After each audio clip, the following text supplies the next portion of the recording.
चलिए, तो उपनिषदों की संख्या कितनी है? 108, जिसमें लगभग 13 उपनिषदों को मान्यता प्राप्त है। कहीं कहीं 12 भी मिलता है, कंफ्यूजन में मत रहिए, ठीक है। अब देखिए, कहता है जो उपनिषद होता है, इससे संबंधित एक बहुत ही महत्वपूर्ण प्रश्न पीसीएस में पूछा था कि उपनिषद का अर्थ क्या होता है, मतलब क्या होता है, ठीक है। तो आप देखिए कि जो उपनिषद है वो दो शब्दों, दो धातुओं से मिलकर बना है, एक उप और एक नीस धातु से बना है, धातु से बना है। तो एक उप और एक नीस धातु से बना है। उप का मतलब होता है समीप, उप का मतलब क्या होता है बाबू? समीप। और नीस का मतलब होता है बैठना, नीस का मतलब होता है बैठना। तो इसलिए उपनिषद का जो अर्थ निकल के आता है वो होता है समीप बैठना या नजदीक बैठना। उपनिषद का अर्थ क्या निकल के आता है? समीप बैठना या नजदीक बैठना। आप लिख सकते हो समीप बैठना। तो ये आपसे पूछा जा चुका था पीसीएस में। फिर एक और तरीके से अर्थ होता है जो आपके एसएससी बैंक वगैरह में भी पूछता है। इसका अर्थ निकल के आता है कि गुरु के समीप बैठकर शिक्षा ग्रहण करना। उपनिषद का अर्थ क्या निकल के आता है? गुरु के समीप, मतलब गुरु के पास बैठकर शिक्षा ग्रहण करना। तो इसका एक और अर्थ याद रखिएगा, गुरु के पास बैठकर क्या ग्रहण करना? शिक्षा ग्रहण करना या ज्ञान ग्रहण करना, ग्रहण करना। तो ये याद रखिएगा, ये बहुत बड़ा प्रश्न है, आपके बहुत बड़े बड़े कंपटीशन में पूछता है, ठीक है ना। तो आप याद रखिएगा उपनिषद का जो अर्थ होता है वो समीप बैठना या नजदीक बैठना या फिर गुरु के पास बैठकर शिक्षा ग्रहण करना। क्लियर हो गई बात? अब आइए, अब कहता है जो उपनिषद है, कुछ उपनिषद है जहां से आपके बहुत सारे प्रश्न बनते हैं। जैसे पहला उपनिषद हम लेते, कठोपनिषद पे आ जाओ, इसमें बता दो, ठीक बताइए है वो। मुंडकोपनिषद से सत्यमेव जयते जो शब्द है वहां से लिया गया है और उसमें जो यज्ञ की तुलना टूटी फूटी नाव से की गई है, ठीक है। वो उसका भी नंबर आएगा। तो कठोपनिषद में आप बता दो किसका किसका जिक्र आता है। यम और नचिकेता के बारे में सुने हैं? यम और नचिकेता के बीच में जो अध्यात्म ज्ञान पे संवाद हुआ था उनके बीच में, उसकी जानकारी हमें कहां से मिलती है?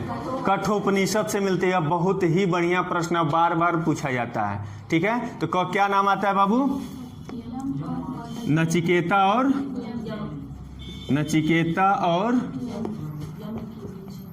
यम का संवाद मिलता है। किस विषय पे मिलता है ये भी पूछता है, आध्यात्मिक विषय पर। मतलब ये दो लोग थे और इन दोनों लोगों में आध्यात्मिक विषयों पर जो है क्या हुआ था? संवाद हुआ था, उस विषय पे चर्चा हुई थी। संवाद का मतलब उनके बीच में चर्चा हुई थी। तो आपसे पूछता है कि नचिकेता और यम का संवाद किस उपनिषद से प्राप्त होता है? तो आप याद रखिए कठोपनिषद से प्राप्त होता है। क्लियर है? एक और उपनिषद आता है जिसका नाम है बृहदारण्यक उपनिषद। क्या नाम है? बृहदारण्यक उपनिषद। अब ये बृहदारण्यक उपनिषद से क्या मिलता है भाई? ये भी पूछा गया प्रश्न है। आप सुने होंगे याज्ञवल्क्य और गार्गी का संवाद मिलता है। दो लोगों का नाम आता है यहाँ पे, एक आता है याज्ञवल्क्य और गार्गी का संवाद। अब ये संवाद क्या था भाई? ये बहुत ही फेमस संवाद है। गार्गी जो थी उस समय की बहुत विदुषी महिला थी, मतलब बहुत ज्ञानी महिला थी, ठीक है। अब इस संवाद क्या था? तो जो राजा जनक थे, जनक का नाम सुने हैं? तो राजा जो जनक थे उन्होंने अपने दरबार में विद्वानों को बुलाया था और कहा था कि जो सबसे बड़ा विद्वान होगा उसको हम सोने की मुद्राएं देंगे और 1000 गाय दान में देंगे। तो पहले तो ये सिद्ध करके बताओ कि आप लोगों में से सबसे विद्वान कौन है। तो विद्वता किसी की कैसे सिद्ध होगी? जब परिचर्चा होगी, जब किसी टॉपिक पे वाद विवाद होगा, तब पता चलेगा कि कौन आदमी कितना विद्वान है। तो जो याज्ञवल्क्य थे वो अपने आप को सबसे ज्यादा विद्वान मानते थे, तो उन्होंने कहा कि सब अपने शिष्यों से आदेश दे दिए, कहे कि ऐसा है 1000 गायों को खोलो और मेरे आश्रम की तरफ हाँक दो उनको। कहने का ये मतलब था कि मैं ही सबसे बड़ा विद्वान हूँ और ये सारे के सारे गाय मेरे आश्रम में जाने चाहिए। अब जो वहाँ पे बाकी जितने विद्वान थे विद्रोह कर दिए, कहे कि बिना शास्त्रार्थ किए आप कैसे कह सकते हैं कि आप सबसे बड़े विद्वान हैं, पहले आप हमारे प्रश्नों का उत्तर दीजिए, और जब उत्तर दे लीजिए तब हम आपको माने कि आप विद्वान हैं, तब आप गायों को और मुद्राओं को ले जा सकते हैं। अब उस पर जो है लोगों ने पूछा, बहुत सारे प्रश्न पूछे, तो ये इतने विद्वान थे, सारे प्रश्नों का उत्तर बहुत अच्छे से दे दिए। ठीक है, तो उसी में बैठी हुई थी गार्गी, ये खड़ी हुई और कहीं क्या हो गया जी, तो ये खड़ी हुई और कहीं कि अगर आप सभी विद्वानों की अनुमति हो तो मैं भी इनसे कुछ प्रश्न पूछना चाहती हूँ। तब ये जो है प्रश्न पूछना शुरू की, और ये भी है कि ये प्रश्नों का उत्तर बहुत सरलता से देते चले गए, बीच बीच में क्रोधित भी होते गए और प्रश्नों का उत्तर देते गए। ठीक है ना। पहला प्रश्न इनका यही था, जहाँ तक मुझे थोड़ा बहुत याद आ रहा है, बहुत पहले इनकी कहानी में पढ़ा था इंटरनेट पे, तो इनका प्रश्न था कि पानी में सब कुछ समाहित हो जाता है, जल में सब कुछ घुल जाता मिल जाता है, जल किस में मिलता है। पहला प्रश्न था इनका, इन्होंने इनसे पूछा था कि जल में सब कुछ मिल जाता है लेकिन जल किस में मिलता है। इन्होंने बहुत खूबसूरत बढ़िया उत्तर दिया। फिर उसी उत्तर में यह प्रश्न बनाती गई, ये संवाद चलता गया। तो इसी संवाद को हम कहते हैं कि अब बृहदारण्यक उपनिषद, एक उपनिषद की रचना हो गई और इनके बीच में जो वार्तालाप हुआ एक उपनिषद ही बन गया। उसी को हम कहते हैं याज्ञवल्क्य और गार्गी संवाद। किस में मिलता है बाबू? बृहदारण्यक उपनिषद से। क्लियर है, याद रहेगा। चलिए तीसरा आइए, एक उपनिषद आता है छांदोग्य उपनिषद, नाम सुने हैं? छांदोग्योपनिषद। इसमें क्या मिलता है भाई? इसमें 3 आश्रमों का उल्लेख मिलता है। ठीक है, इसमें कितने आश्रमों का? 3 आश्रमों का उल्लेख मिलता है। आश्रमों का उल्लेख मिलता है। ये 3 आश्रम कौन कौन है भाई बता दो? 3 आश्रम बता दो। ब्रह्मचर्य, दूसरा गृहस्थ और तीसरा वानप्रस्थ। ये 3 आश्रमों का उल्लेख कहाँ मिलता है? छांदोग्य उपनिषद में। इसके बाद एक और उपनिषद आता है जिसका नाम है जवालोपनिषद। कौन सा उपनिषद? चौथा आता है जवालोपनिषद। अब जवालोपनिषद में कहता है कि 4 आश्रमों का उल्लेख मिलता है। यहां से प्रश्न बनता है, अभी बता रहा हूं कैसे बनता है। तो यहां से क्या मिलता है बाबू? 4 आश्रमों का उल्लेख मिलता है। आश्रमों का उल्लेख मिलता है। अब 4 आश्रम कौन कौन है भाई बताओ? पहला है आपका ब्रह्मचर्य, दूसरा है गृहस्थ, तीसरा है वानप्रस्थ और चौथा है सन्यास। ये याद रखिएगा, बहुत बार पूछा गया प्रश्न है कि 4 आश्रमों का नाम आपको याद होना चाहिए।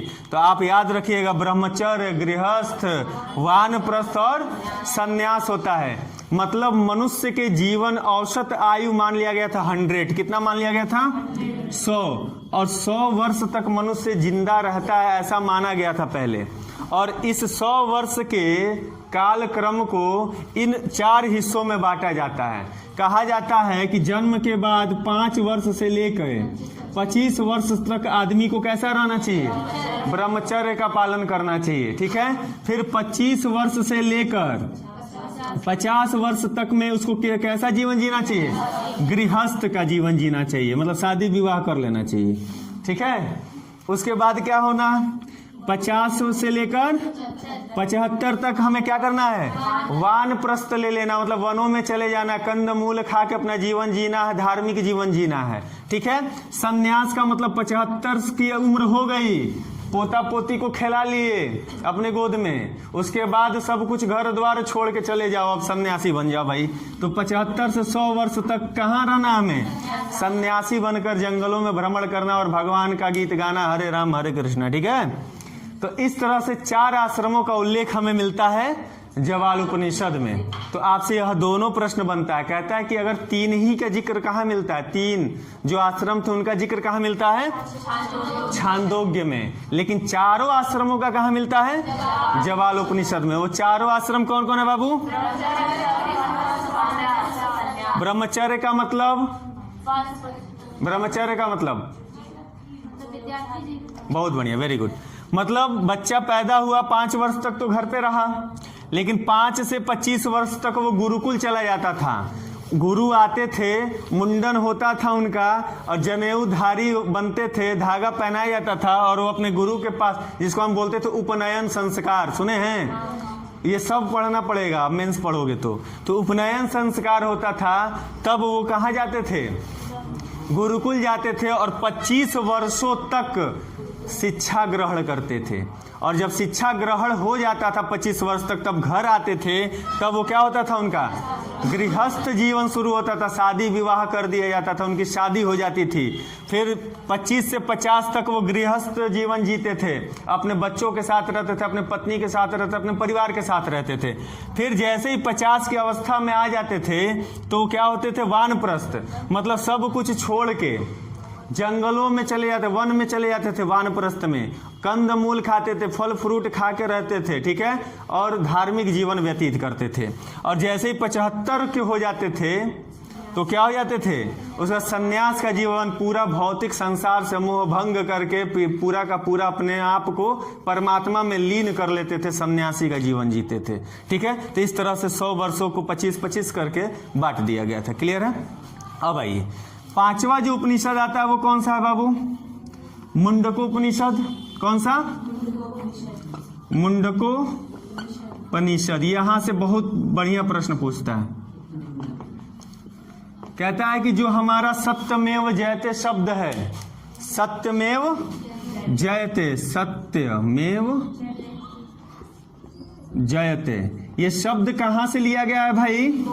तो मुंडकोपनिषद से लिया गया है। ठीक है, इस मुंडकोपनिषद में ही यह सत्यमेव जयते शब्द अंकित है, लिखित है, तो वहां से सत्यमेव जयते शब्द लिया गया है।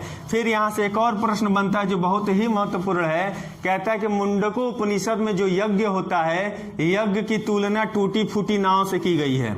मतलब यज्ञ की तुलना किससे कर दी गई है? एक टूटा फूटा अगर नाव है उससे तुलना किसकी की गई है? तो यज्ञ की गई है। ठीक है ना, तो यज्ञ की तुलना किससे की गई है बाबू? यज्ञ की तुलना टूटी फूटी, टूटी या फूटी नाव से की गई है, नाव से की गई है। ये दोनों प्रश्न बहुत बार पूछा गया है। ठीक है, तो इतना लिख लीजिए। उपनिषद खत्म, पुराण, अब इसके बाद पुराण हम लोग पढ़ेंगे। 108 उपनिषदों की संख्या है, ये उपनिषदों की संख्या है, संख्या। हाँ,